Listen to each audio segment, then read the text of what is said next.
আজকে এই 1445 হিজরি সনে জিলহজ মাসের 1 তারিখে জুমআ নামাজকে কেন্দ্র করে দুনিয়ার সর্বশ্রেষ্ঠ জায়গা মসজিদে উপস্থিত হওয়ার পরে কোরআন ও সুন্নাহকে সামনে রেখে আমাকে কিছু আলোচনা করা এবং আপনাদের শোনার জন্য যে মহান আল্লাহ রাব্বুল আলামিন সময় ও সুযোগ দান করে দিলেন, সেই মহান মালিকের দরবারে কালিমাতুল শুকর আদায় করছি, সকলেই করে দিচ্ছি আলহামদুলিল্লাহ। মহান রবের দরবারে আরো শুকরিয়া জ্ঞাপন করছি এখানে যে মহান আল্লাহ একেবারে জুমআর শুরুতে সবার আগে মসজিদে এসে উপস্থিত হওয়ার জন্য তৌফিক দান করেছেন, যেখানে যে উপস্থিতি আমাদের নামাজের ইন্তজার যখন কোনো মানুষ করতে থাকে তখন আল্লাহ নবী সাল্লাল্লাহু আলাইহি ওয়াসাল্লামের সেই ঘোষণা অনুযায়ী প্রত্যেক ব্যক্তির আমল নামায় আল্লাহ তাআলা পুরো নামাজের সাথে লিখে রাখেন। এমন গুরুত্বপূর্ণ একটি জুমার মৌকামে যে আল্লাহ তাআলা আমাদেরকে আগে ভাগে আসার তৌফিক দান করেছেন, এজন্য আরেকবার বলছি আলহামদুলিল্লাহ।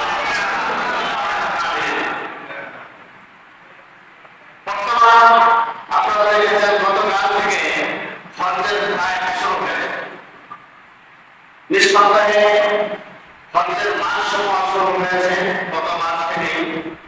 বিশ্ব নবী সাল্লাল্লাহু আলাইহি ওয়াসাল্লাম তিনি বলেছেন, আল্লাহ তাআলা বলেছেন আল-হাজ্জু আশহুরুম মা'লুমাত, হজ্জের মাস হচ্ছে নির্দিষ্ট।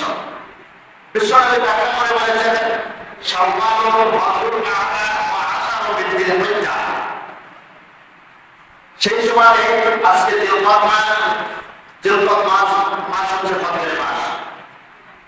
যে সমস্ত হাজী সাহেবগণ নিজের মধ্যে হজ্জের উদ্দেশ্যে রওনা করেছেন, পরবর্তীতে তারা যাচ্ছেন এবং যাবেন, আল্লাহ তাআলা সকলের হজ্জকে কবুল করুন। আমরা এখন পর্যন্ত জীবনে যারা যেতে পারিনি, আল্লাহ তাআলা আমাদেরকেও কবুল করুন। যারা আমরা গিয়েছি, যারা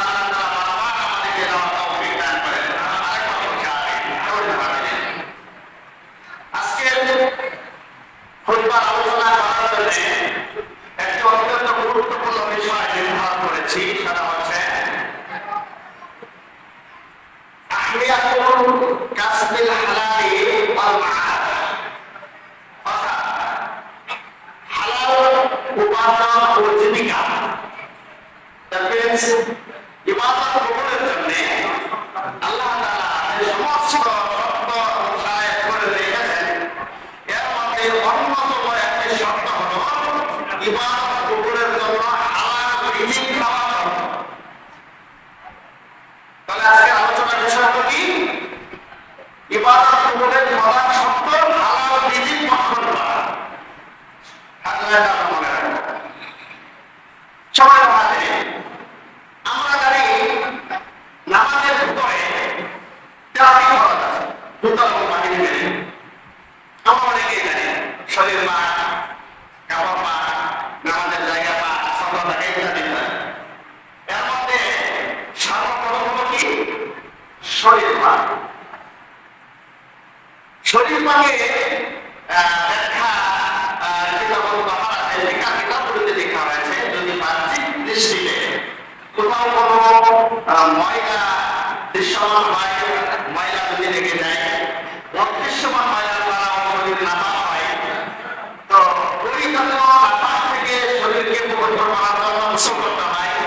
গোসলের এগেনিস্টে তায়াম্মুম করতে হয়, অনেক সময় উজু করতে হয়, এর দ্বারা শরীর পবিত্র হয়। তিরমিজি শরীফে প্রথম হাদিসে মেন কিতাবের সর্বপ্রথম তিরমিজি শরীফে মেন কিতাবের ভিতরে আল্লাহ নবী সাল্লাল্লাহু আলাইহি ওয়াসাল্লাম সর্বপ্রথম যে হাদিসে এনেছেন, ইমাম তিরমিজি রাহমাতুল্লাহ আলাইহি তিনি লিখেছেন, লা তুকবালু সালাতু বিগাইরি তুহর ওয়ালা সাদাকাতু মিন গুলুল। অপবিত্র অবস্থায় নামাজ জায়েজ কবুল হয় না। অপবিত্র মাল যদি কোনো ব্যক্তি আল্লাহর রাস্তায় দান করে, অপবিত্র মাল আল্লাহ তাআলা গ্রহণ করে না। আমরা জানি সারা দেশে সর্বস্তরের মানুষ যদি নামাজ থাকে, দৃশ্যমান নামাজ থাকে, তখন কোনো মানুষ আমার শরীর নামাজ নাও রাখা যাবে না। আমরা হঠাৎ যখন কখনো কাউকে নামাজের কথা বলি, নাই দাঁড়িয়ে আসতে চলেন আসলে নামাজটা চলাটা দেয়, তখন বলে না যাওয়া যাবে না, সমস্যা কাছে ফিরে যাবো, কষ্ট থেকে যাবো, কষ্ট থেকে যাবো, একটা পাল্টায় আসা বলে শরীর ঠিক নেই। কারণ সে মাসলাটা জানে যে শরীর নামাজ থাকলে নামাজ পড়া যায় না, শরীর নামাজ থাকলে কি করা যায় না, নামাজ পড়া যায় না। এই জন্য সে শরীরটা করতে পারে। কিন্তু আমাদের শরীর নামাজ পড়ার জন্য আমাদের আভ্যন্তরীণ কিছু কাজকর্ম এমন আকর্ষণ করে যদি ব্যক্তি জীবন মানুষ করে, বাহ্যিক দৃষ্টিতে শরীর যেরকম নামাজ হয়, আভ্যন্তরীণ দৃষ্টিতেও শরীর নামাজ হয়। তো আজকে আমরা যে বিষয়টা আমি আলোচনা করার চেষ্টা করবো সেটা হচ্ছে আমাদের শরীরে ভিতরগত কি কি নাপাকি কারণে আমাদের সালাত নষ্ট হয়ে যেতে পারে, আমাদের সমস্ত ইবাদত নষ্ট হয়ে যেতে পারে। এজন্য আল্লাহ রাব্বুল আলামিন পৃথিবীতে যত রাসূল প্রেরণ করেছে, সকল রাসূলকে সামনে রেখে আমাদের নবীকে কেন্দ্র করে সকল নবীকে একটা মেসেজ আল্লাহ সাল্লাল্লাহু আলাইহি ওয়াসাল্লাম দিলেন, তথা গোটা বিশ্বের সকল মানুষকে একটা মেসেজ দিলেন। কি? ইয়া আইয়ুহার রাসূল। রাসূল শব্দটি রাসূলের পরবর্তী, অর্থাৎ হে রাসূলগণ, কুলু মিনাত তাইয়্যিবাত। পৃথিবীতে তুমি যখন খাবার গ্রহণ করবে, খাবারটা পবিত্র খাবার তুমি গ্রহণ করবে, ওয়া'মালু সালিহা, এবং সৎ কর্ম তুমি করবে। ইন্নী বিমা তা'মালুনা আলীম, নিশ্চয় আমি সবিশেষ সবকিছু বিষয়ে অবগত আছি। আল্লাহ তাআলা বলছেন সূরাতুল মুমিনুনের 51 নম্বর আয়াত। এই আয়াতের মধ্যে রাসূলদেরকে আল্লাহ তাআলা হালাল খাদ্য ভক্ষণের নির্দেশ দিলেন। যত নবী এবং রাসূল ছিল সকলকে আল্লাহ তাআলা কি ধরনের খাবার গ্রহণের নির্দেশ দিলেন? হালাল খাবার গ্রহণের নির্দেশ দিলেন। এবার আসুন নবীগণকে খাস করে আল্লাহ তাআলা আমাদের সম্পর্কে কিছু বলছে কিনা দেখি। কোরআন কারীমের সূরা আল-বাকারা আয়াত নম্বর 168। এই আয়াতের মধ্যে আল্লাহ তাআলা মানুষদেরকে নাম ধরে বলেছেন, ইয়া আইয়ুহান নাস, হে দুনিয়ার মানুষ সকল, হে পৃথিবীর সকল মানুষ, ইয়া আইয়ুহান নাস, হে মানুষ সকল, কুলু মিম্মা ফিল আরদি হালালান তাইয়্যিবা। পৃথিবীতে তোমরা যত হালাল এবং পবিত্র খাবার আছে এইগুলো তোমরা খাও।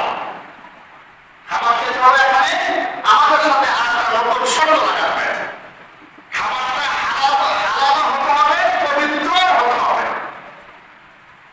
তাহলে আমার আলোচনা বুঝে থাকলে বলুন, আমরা যেহেতু মানুষ, আমাদের কি ধরনের খাবার গ্রহণ করা উচিত? হালাল, শুধু হালাল নয়, এবং পবিত্র। হালাল খাবার গ্রহণ করতে হবে, পবিত্র খাবার গ্রহণ করতে হবে। জিনিসটা একটু ব্যাখ্যা দিলে আপনারা এই যে বুঝে ফেলবেন। ধরো গরুর মাংস বা গরুর গোশত, হাঁসের গোশত, বাজারে ধরা পড়া মাছ, কাতল মাছ, জলস্তরের যে মাছগুলো আছে, এইগুলো আমাদের মুসলমানদের জন্য খাবার খাওয়া হালাল না হারাম? সবাই এক বাক্যে বলবেন না, আমি জানি, আমিও জানি আমার হলো খাবার গ্রহণ করা কি হালাল। কিন্তু একটা মানুষ তার কায়িক পরিশ্রমের মাধ্যমে হালাল পন্থায় ইনকাম করে বাজার থেকে গরুর গোশত কিনলেন, গরুর গোশত কিনে উনি খাইলেন, হালাল খাবার খাইলেন, পবিত্র খাবার খাইলেন। ইনকামটা তার পবিত্র, গোশতটা ছিল কি হালাল। ভালো করে বুঝলেন, গোশতটা ছিল হালাল, ইনকামটা ছিল এটা হালাল, এটা পবিত্র। দুইটা একত্রিত হয়েছে, হালাল এবং পবিত্র মিশ্রিত হয়েছে। আরেকটা লোক কিছু ঘুষ খাইল, সব খেল, চাঁদাবাজি করে ইনকাম করলো। এই চাঁদাবাজির টাকা দিয়া পুরো একটা গরুর আস্ত রান কিনে নিয়ে আসলো। গরুর গোশতটা ছিল কি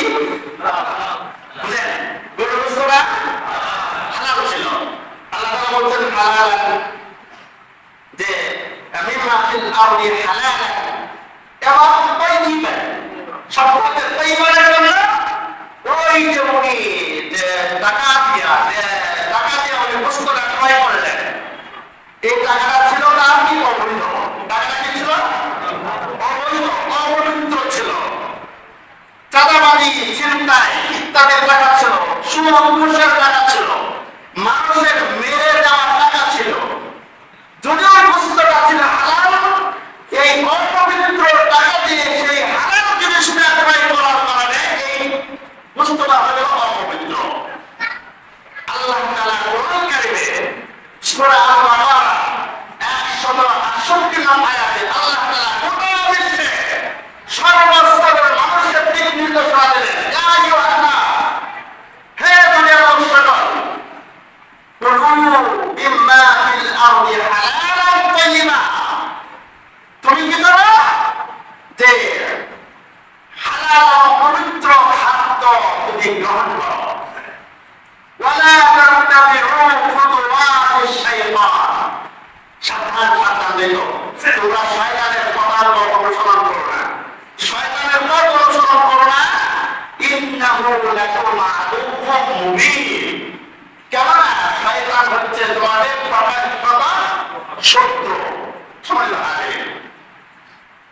এই দুই আয়াতকে যদি আমরা আরেকটু বিশ্লেষণ করি তাহলে আমাদের নিকট স্পষ্ট হয়ে যায়, যদি আমরা আমাদের ব্যক্তি জীবনে মানুষ খাদ্যের উপর ডিপেন্ডেন্ট, খাদ্য ছাড়া মানুষ বাঁচে না, খাদ্য খেতে হয়, আর যদি খাদ্য খেতে হয় তাহলে আমরা আজকের জুমার আলোচনা থেকে আমি যে জিনিসটা বুঝতে চাইলাম সেটা যদি আমরা বুঝে থাকি তাহলে বলুন তো দেখি আমরা কি ধরনের খাবার গ্রহণ করতে হবে। হালাল এবং পবিত্র খাবার গ্রহণ করতে হবে। হালাল এবং পবিত্র খাবার গ্রহণ করা, এটা এই খাবার খোঁজা, অন্বেষণ করা, এই খাবার জোগাড় করা। এই জন্য বিশ্বনবী সাল্লাল্লাহু আলাইহি ওয়াসাল্লাম তিরমিজি শরীফের হাদিসের ভিতর আছে যে আল্লাহ নবী সাল্লাল্লাহু আলাইহি ওয়াসাল্লাম বলেছেন, তালাবু কাসবুল হালালি, তালাবু কাসবিল হালালি ফারিদাতান বা'দাল ফারিদা, ফরজ সমূহ আদায় করার পরে, ফরজ সমূহ নামাজ, রোজা, হজ, যাকাত, জুমা, দান সাদাকা, অর্থাৎ যত ধরনের ফরজিয়াতের ইবাদতগুলো আছে, এইগুলো ইবাদত কমপ্লিট করার পর হালাল রিজিক অন্বেষণ করা হচ্ছে দুনিয়ার সকল মানুষের উপরে ফরজের পরে আরেকটা আলাদা করে ফরজ। ফরজের পরে আরেকটা আলাদা ফরজের হচ্ছে কি হালাল রিজিক অন্বেষণ করা।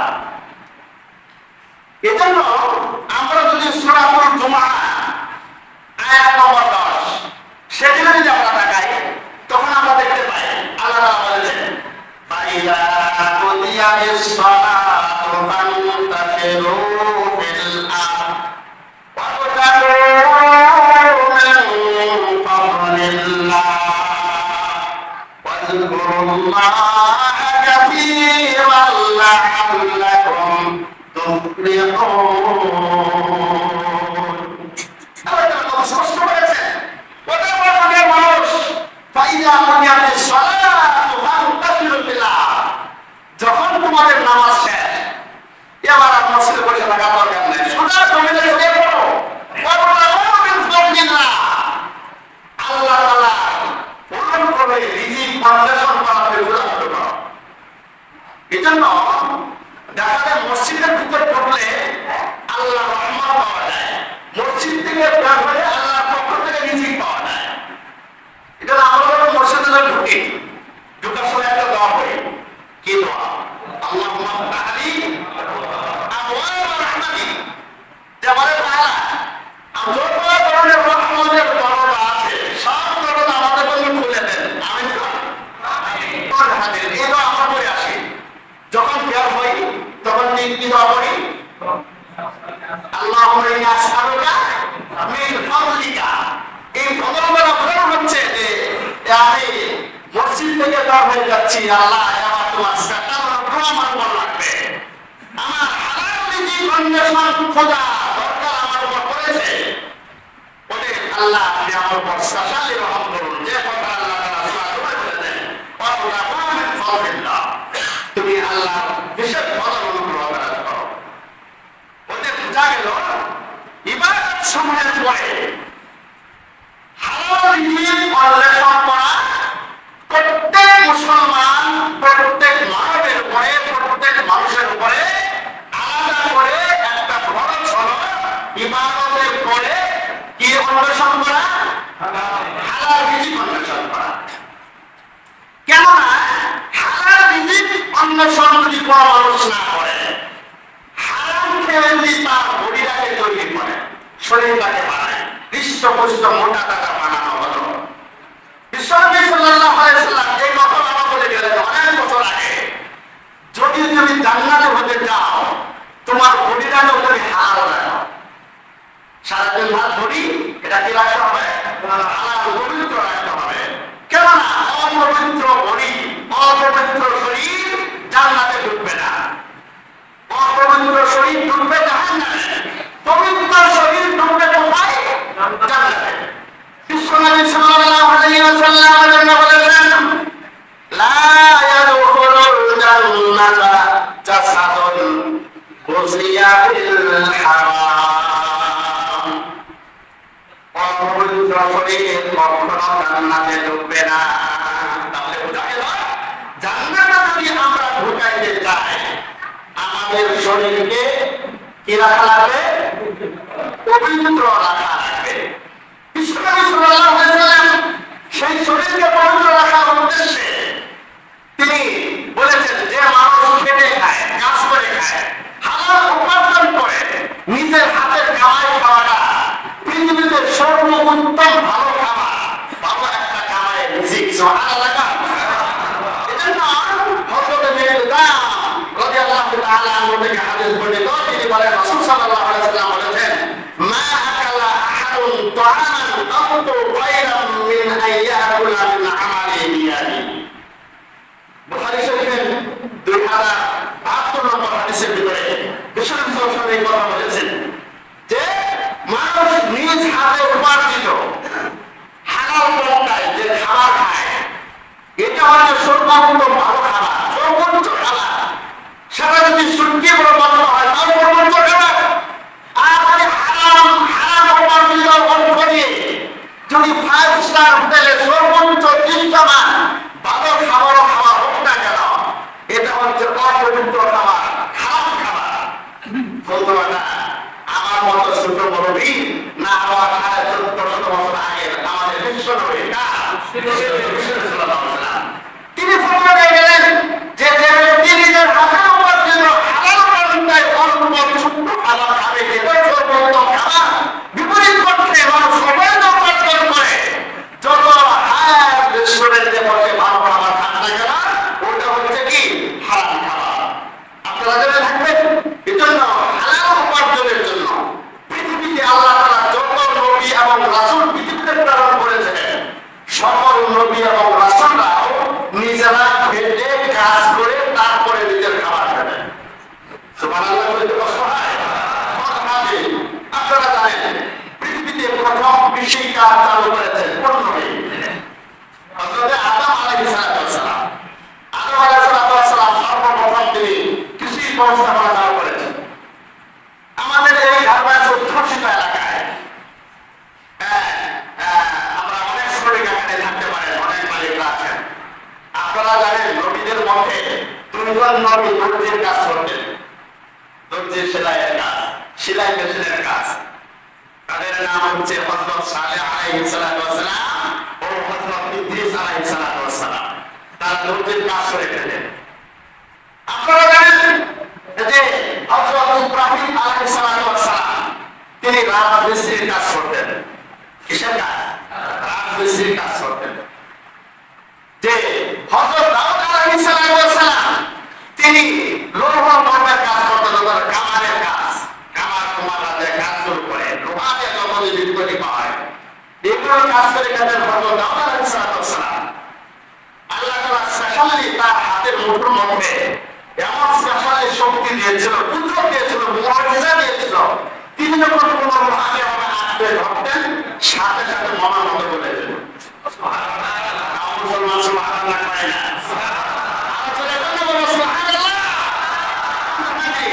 কথা কি বোঝা গেল? বোঝা গেল সকল নবীরাই কোনো না কোনো কাজ করে খেতেন। এমন কোন নবী ছিলেন না যে নবীরা পৃথিবীতে বসে অলস করে পয়সা সারাদিন মসজিদে বসে আল্লাহ আল্লাহ করতো, আল্লাহ নবী আকাশ থেকে খাবার পাঠায়। পিছনে এমন ছিল না, সকল নবীরা কাজ করে খেতেন। একবার নবী সাল্লাল্লাহু আলাইহি ওয়াসাল্লাম তার সাহাবাদের মধ্যে বললেন যে পৃথিবীতে যত নবী রাসূল আল্লাহ তাআলা প্রেরণ করেছেন সকল নবীরা চড়ায় খাইল, ছাগল ছাগল চড়ায় খাইল। এর সাহাবী জিজ্ঞাসা করলো, ইয়া রাসূলুল্লাহ আনতা, তাহলে কি আপনি ছাগল চড়াইছেন নাকি? যদি সকল নবী রাসূলরা যদি ছাগল চড়াইছে, তাহলে কি ইয়া রাসূলুল্লাহ আনতা, আপনি কি ছাগল চড়াইতে লাগে? আল্লাহ নবী সাল্লাল্লাহু আলাইহি ওয়াসাল্লাম অপরপটে সিদ্ধান্ত বানায় দিলেন, হ্যাঁ আমরা একটা ছাগল চড়াইতাম, নির্দিষ্ট টাকার বিনিময়ে আমি মক্কা উড়ান করে ছাগল চড়ে আমি জীবিকা নির্বাহ করেছি। সুবহানাল্লাহ বিহামদিহি।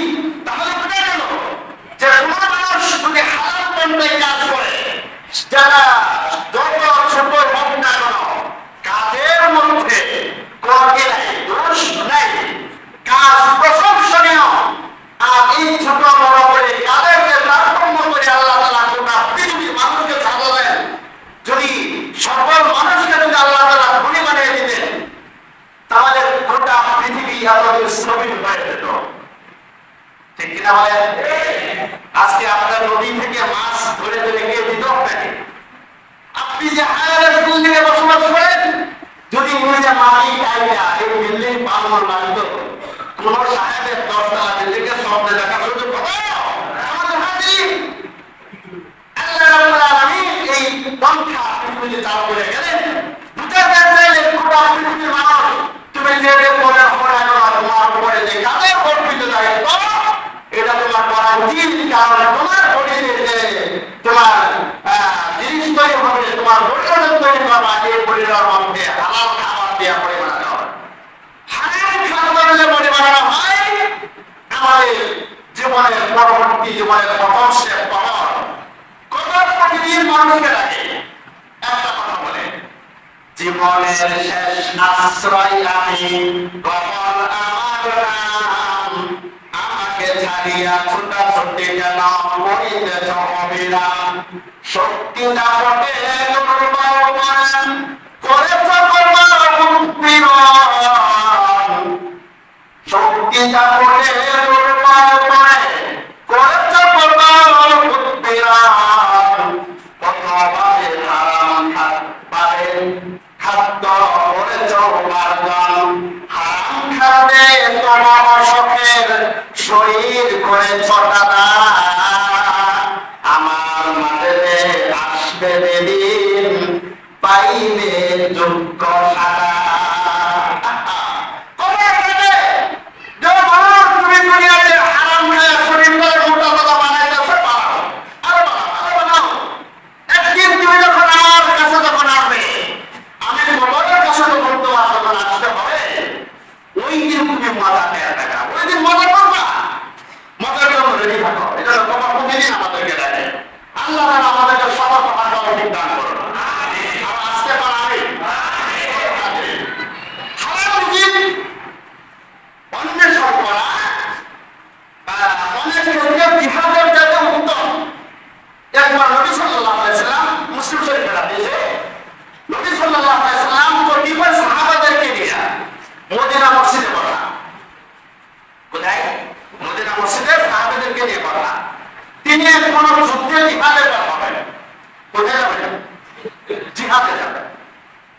কিন্তু ভাই সাহাবী যারা ছিল, এর মধ্যে হঠাৎ করে আল্লাহ নবী সাল্লাল্লাহু আলাইহি ওয়াসাল্লাম ওই সাহাবাদের মাররা আলা নবী সাল্লাল্লাহু আলাইহি ওয়াসাল্লাম রাজুল, এক ব্যক্তি অতিক্রম করে মারতে যাইতেছে।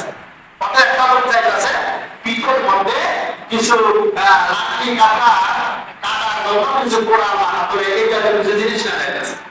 যে লোকটার পরিধান ছিল অনেক লম্বা চড়া, মোটা সোটা, হৃষ্টপুষ্ট। সাহাবাগণ এই লোকটারে দেখা আফসোস করতে লাগলো, বলতে লাগলো, ইয়া রাসূলুল্লাহ, যদি আমাদের সাথে এরকম একটা মোটা সোটা সুঠামদের অধিকারী ব্যক্তি যদি জিহাদে যাইতো, তাহলে আমাদের জিহাদটা কতই না একটু ভালো হতো। অর্থাৎ সাহাবাগণ একটা আকাঙ্ক্ষা প্রকাশ করলেন, কার কাছে? নবীর কাছে। কাকে দেখে? ওই ব্যক্তিটারে দেখে, যে ব্যক্তিরা পাল্টে যাচ্ছিল, যা দেহ যাচ্ছিল অনেক মোটা সোটা হৃষ্টপুষ্ট একজন ভটিওয়ালা ব্যক্তি। ওইখানে যাওয়ার সময় তারা এই মন্ত্র পড়া যখন বলল, তখন রাসূলুল্লাহ সাল্লাল্লাহু আলাইহি ওয়াসাল্লাম ইন কানা খারাজা ইয়াসআলা ওয়ালাদিহি সিওয়ারান ফাহুয়া ফি সাবিলিল্লাহ। আল্লাহ নবী তখন বললেন, ও আমার সাহাবারা, তোমরা জেনে রাখো, সে যদি তার ঘরের ছোট্ট সন্তান, যে বালক সন্তান বালিকা সন্তানগুলো ঘরের ভিতর আছে, ছোট্ট সন্তানের মুখে খাবার করে দেওয়ার জন্য, হালাল রিজিক অন্বেষণ করার জন্য সে যদি ঘর থেকে বের হয়ে থাকে, সে তো আল্লাহর রাস্তায় আছে। কি বুঝে গেল? রাসূল আরো বললেন, যদি তার বৃদ্ধ পিতা মাতা মুখের ভিতরে খাবার করে দেওয়ার জন্য হালাল রিজিক অন্বেষণের জন্য সে যদি ঘর থেকে বের হয়ে থাকে, সে ব্যক্তি আল্লাহ রাস্তায় আছে। আবার বলেন সুবহানাল্লাহ।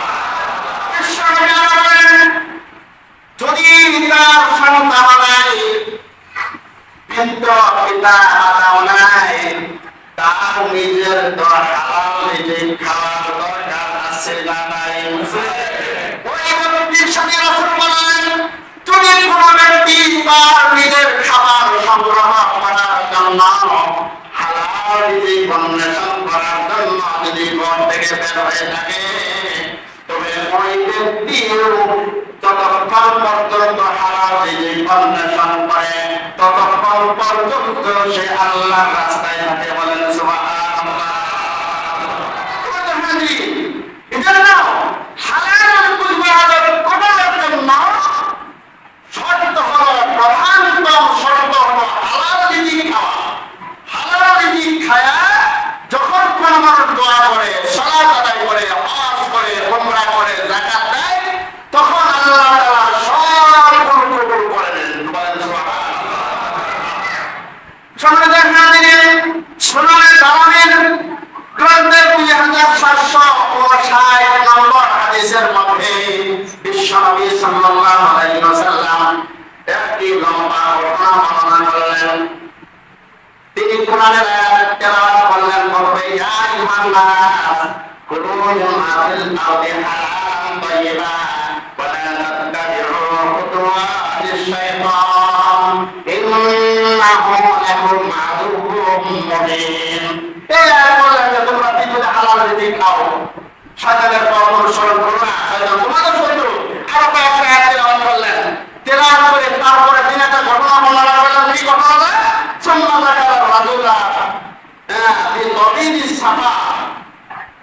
যে এক ব্যক্তি অনেক লম্বা একটা সফর করলো, অনেক লম্বা একটা সফর হচ্ছে মুসাফির হালে। আপনারা জেনে আছেন যে মুসাফির হালে আল্লাহ তাআলা দোয়া কবুল করে।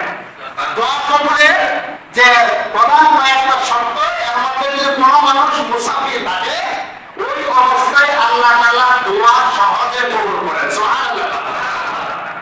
রাসূল বুঝাইতে চাইলেন, এক ব্যক্তি সফর করলো, লম্বা সফর করলো, যে কদিন ধরে সফরের উপর যত মুসাফির হালে আছে, এমন অবস্থায় কাঁচা আকরা তার চেহারা ধুলায় এখন মলিন হয়ে গেল।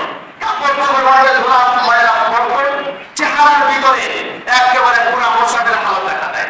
যারা একেবারে দূর থেকে হঠাৎ করে আয়, তার শরীরের মুখে কাপড়ের চোপড়ে জুতার মাপে ধুলাবালি লাগে কি লাগে না? লাগে। আল্লাহ বললেন, কাঁচা আকরা, অর্থাৎ তার চেহারার ভিতরে এত ধুলাবালি লাগছে, কাপড় চোপড়ে এত মলিন হয়েছে, সে মুসাফির অনেকদিন ধরে এটা স্পষ্ট বুঝা যায়। এমন অবস্থায় সে একটা পবিত্র জায়গার ভিতরে আছে, যে দোয়া কবুলের আরো অনেক পবিত্র জায়গা আছে। যারা মক্কা মদিনা আপনারা গিয়েছেন, যারা হজ করেছেন, কারণ ওমরা সফরে গিয়েছেন, বা আপনারা মক্কা মদিনা সফর করে যাদেরকে আপনারা জানেন, মক্কা মদিনায় অনেকগুলো জায়গার মধ্যে আল্লাহ তাআলা সরাসরি কি করে? দোয়া কবুল করে থাকে।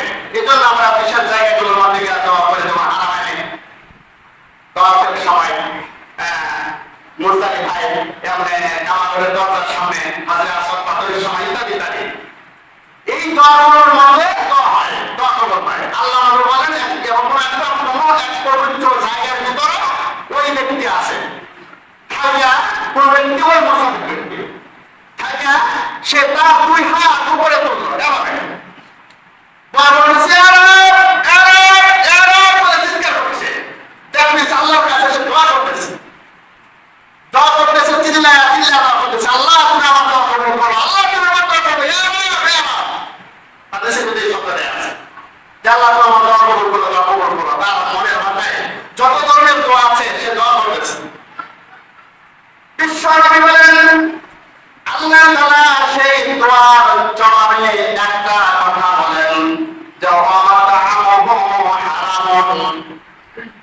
সে যে দোয়া করতেছে কিন্তু সে যে খাবারটা খাইছে খাবারটা হচ্ছে হারাম। মুসাফিরের খাবারটা কি হারাম। ওয়ামাল বাসাহু হারাম, সে যে শরীরে পোশাকটা পরছে এটা হচ্ছে হারাম টাকা দিয়া। ওয়ামাল শারাবাহু হারাম, সে পানিটা যে পান করছে পানিটা হচ্ছে হারাম। ওয়া গুসিয়া বিল হারাম, মাথা থেকে পা পর্যন্ত তার শরীরের যে রক্তটা তৈরি হয়েছে মাংস তৈরি হয়েছে এটা হচ্ছে হারাম। অর্থাৎ তার মা থেকে মাথা পর্যন্ত শরীরের যত কাপড় চোপড় আছে, ভিতরে যত খাবার আছে, ভিতরে যত পানীয় আছে, অর্থাৎ তার শরীরে যা যা আছে সব কিছু হচ্ছে হারাম। ওই হারাম থাকা অবস্থায় সে যেহেতু মুসাফির, মুসাফিরের দোয়া আল্লাহ কবুল করার কথা ছিল। পবিত্রতম জায়গা মক্কা মুকাররমায় আছে, দোয়া কবুলের স্থানে আছে, দোয়া কবুল করার কথা ছিল। আল্লাহ তাআলা বলেন আমি কিভাবে তার দোয়া এভাবে কবুল করতে পারি। তার হাতটা হারাম, তার শরীরে যা কিছু আছে হারাম, পানীয়টা হারাম, কাপড় চোপড় হারাম, যে তার শরীরে যা আছে সবটা হারাম দিয়ে তৈরি। হারাম দিয়ে তৈরি থাকা অবস্থায়, সে হারাম খাদ্য গ্রহণ করার অবস্থায়, হারাম টাকা দিয়ে উপার্জিত পোশাক তৈরি করার অবস্থায় এসে মসজিদে কান্না করতেছে। আল্লাহ বলে আমি কিভাবে তার দোয়া কবুল করবো? দোয়া কবুলের যে শর্ত ছাড়া আমার তো উপায় নাই। এই জন্য দুষ্ট বুজুর্গ কথাটা খুব কঠিন, বাস্তবতার নিরিখে একবার চিন্তা করো। আমরা যে খাবারগুলো খাই, যদি অবৈধ উপার্জিত টাকা দিয়ে যদি খাবার খায়, এই হাদিস থেকে বোঝা গেল যদি এই ব্যক্তি প্রত্যেক বছর কাবা শরীফের তিলাওয়াত করে দোয়া হয় তার দোয়া কবুল। আর আপনারা না করতেছেন নাকি? আপনি বলেন জোরে বলেন না, তার দোয়া কবুল হবে? কবুল নেই। কারণ সে যে ইহরামের কাপড়টা পরেছে, ইহরামের কাপড়ের টাকাও তো মানুষের বেড়ে যাওয়া হয় না, আয়টা হয় না। সে যে পানির বোতল পানি পান করছে, পানি দেবেন অবৈধ টাকা দিয়ে না, ঘুষ সুদের টাকা দিয়ে না, চিন্তাই রাজানি করে উপার্জিত টাকা করে কিনা, 2 নম্বরই টাকা দেয় কিনা, সবার ভাগে। এজন্য বিশ্বনবী সাল্লাল্লাহু আলাইহি ওয়াসাল্লাম হালাল রিজিক উপার্জনের জন্য বড় বড় 2টা মাধ্যম আমরা দেখতে পাই। নাম্বার 1 একটা ব্যবসা। ব্যবসা পবিত্র জিনিস। এই ব্যবসার মাধ্যমে আমার হালাল রিজিক অর্জন করতে পারে, আমার শরীরে শ্রমের মাধ্যমে হালাল রিজিক উপার্জন করতে পারে। পুনরাবর্তনী ব্যবসায় হালাল রিজিক, ব্যবসার মাধ্যমে যদি হালাল রিজিক অর্জন করতে পারে, বিশ্বনবী সাল্লাল্লাহু আলাইহি ওয়াসাল্লাম তাদের সময় বলেছেন আতাজিরুল আমির, আতাজিরুল সাদাকুল আমির মা নাবিয়িনা ওয়া সিদ্দিকিনা ওয়া শুহাদা। আল্লাহ রাসূলুল্লাহ বলেন একজন সত্যবাদী আমানতদার ব্যবসায়ী কাল কিয়ামতের দিন নবীদের সাথে, সিদ্দিকদের সাথে, সকল শহীদদের সাথে তাদের হাত হবে। ব্যবসায়ী যদি মনে করে আমি নবীর সাথে সহজে আমি জান্নাতে যেতে চাই, তবে তার ওই ব্যবসার বিষয়ে 2 নম্বরই বলা যাবে না, উত্তরে কম বলা যাবে, মাঠে রাজচুরি করা যাবে, ফরমালিন পোষানো যাবে, উপর দেওয়া ভালো মাল দেয় রিসেপ্টার 2 নম্বরই ডুপ্লিকেটের মাল দোকানো যাবে। যদি নবীর সাথে যদি কোনো ব্যবসায়ী জান্নাতে যেতে চায়, সত্যবাদী আমানতদার ব্যবসায়ী হতে হবে। যদি হতে পারে তবে তার জন্য ঘোষণা হলো ওই ব্যক্তি নবীর সাথে জান্নাতে চলে যেতে পারে। সুবহানাল্লাহ। সম্মানিত হাজিরিন, এটার নাম কোন মানুষ যদি হালাল পন্থায় তার হালাল ব্যবসার মাধ্যমে হালাল উপার্জন করতে পারে, আর একটা কায়িক পরিশ্রমের মাধ্যমে উপার্জন করতে পারে, সে ঠালাওয়ালা হতে পারে, রিকশাওয়ালা হতে পারে, ইলমদের হতে পারে, চাকরিজীবী হতে পারে, যে লেভেলের হোক না কেন তার কাজটা যদি হালাল পন্থায় হয়, তবে ওইখান থেকে যে রিজল্টটা আসবে ওই রিজল্টটা হচ্ছে হালাল। ওইখান থেকে রিজল্টটা আসবে, রিজল্ট হচ্ছে দেশে আমরা কি দেখতে পাই, প্রত্যেকটা স্তরে মানুষকে ফসল ফাঁকি দিতে চায়, দেওয়ার ক্ষেত্রে কম দিতে চায়, নেওয়ার ক্ষেত্রে বেশি দিতে চায়। এটা আমাদের দেশের মানুষ চরিত্র করে নয়। আজকে সকালবেলা কদরের পরে ছোট ভাই বাবু থেকে কল দিল, আমার অল্প কিছু দাম হচ্ছে, দাম বিক্রি করে। তো দেখলাম বললো যে এত মাস্তায় এত কেজি এত মাস হচ্ছে, একটা অ্যামাউন্ট করলো। তো আমি ফোন করে দেখলাম 40 কেজিটা ভাগ দিলাম, যে সে যে মনের কথা বলতেছে মনের সংখ্যা বলে না। তাহলে তুমি কি করে পেয়েছো? মন তো আরো অনেক বেশি, 3-4 মনে পারছে না, 5 মনে পারছে না। তখন বলতেছে দাদা ভাই আমাদের এলাকায় বর্তমানে মন হচ্ছে 42 কেজিতে 1 মন। কত কেজি? আপনারা শুনছেন 42 কেজিতে 1 মন ভাই? আর কথা হয় না। আমি বলতে মনে করছি 40 কেজিতে কি 1 মন, 40 সালের 1 মন। কিন্তু আপনি যদি আমাদের বাংলা বাজারে ধান ব্যবসায়ীরা তারা কত ধান কেনে সব 42 কেজি লাগে 1 মন হয়। এটা যে বিশ্বমান আর দুপন্ডে আরো প্রত্যেক কেজিতে বেশি নেই, আল্লাহ তারা পৃথিবীতে আর কেউ জানে না। এটা আমার ভালোভাবে কথা বললাম। তাহলে বুঝাতে যত মজুরের কম দেওয়ার মানুষ সব শুধু হালা বাড়ে না, আমার নাকি ভালো আছে আর কথা হয় না, সব জায়গায় আছে তোমার কাছে। এই জন্য মানুষের যে আমার যথাযথ বিশ্বনবী সাল্লাল্লাহু আলাইহি ওয়াসাল্লামের জন্য শ্রমিকদের সাথে শ্রমিকদের টাকা যদি কম বাড়ে, অনেক সময় শ্রমিকরা খুব কষ্ট পায়, আন্দোলন করে।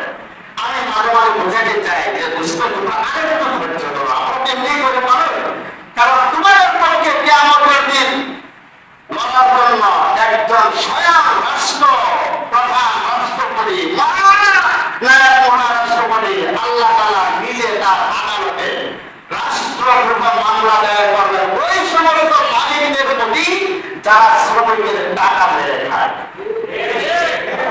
এটা আমার মুখের কথা অত্যন্ত পবিত্র একটা হাদিস শরীফের বুখারী শরীফের 2227 নম্বর হাদিসের ভিতরে আছে যে আল্লাহ তাআলা কিয়ামতের দিন 3 প্রকার ব্যক্তির বিরুদ্ধে মামলা দেবে। কয় প্রকার? 3 প্রকার। আল্লাহ তাআলা আল্লাহর আদালতে আল্লাহ বাদী হয়ে নিজে মামলা দায়ের করবেন, যার পিছনে রাষ্ট্রদ্রোহ মামলা। সরকারের পক্ষে মামলা দায়ের করে, আল্লাহর পক্ষ থেকে কিছু মাসুম ব্যক্তির পক্ষ হয়ে মামলা দায়ের করবেন। ওই সমস্ত জালেমদের বিরুদ্ধে যারা এই দুনিয়াতে হালাল নীতি অন্বেষণ করার জন্য যে সমস্ত শ্রমিকরা মাথার ঘাম পেটে ফেলে কাজ করে, অথচ তাদের যথাযথ মজুরি দেয় না। যথাযথ মজুরি যদি না দেওয়া হয়, ওই দুনিয়ার সকল মালিকরা তোমরা কান খানা করে শোনো। যদি সন্দেহ হয় বুখারী শরীফে 2227 নম্বর, কত নম্বর? 2227 নম্বর সর্বোচ্চ কোন কিতাব? বুখারী শরীফ। ওই বুখারী শরীফ হাদিসে বলা আছে আল্লাহ আমাকে 3 প্রকার ব্যক্তির বিরুদ্ধে মামলা দিবে, এর মধ্যে 200 টাকা আপনার নাম আছে কিনা?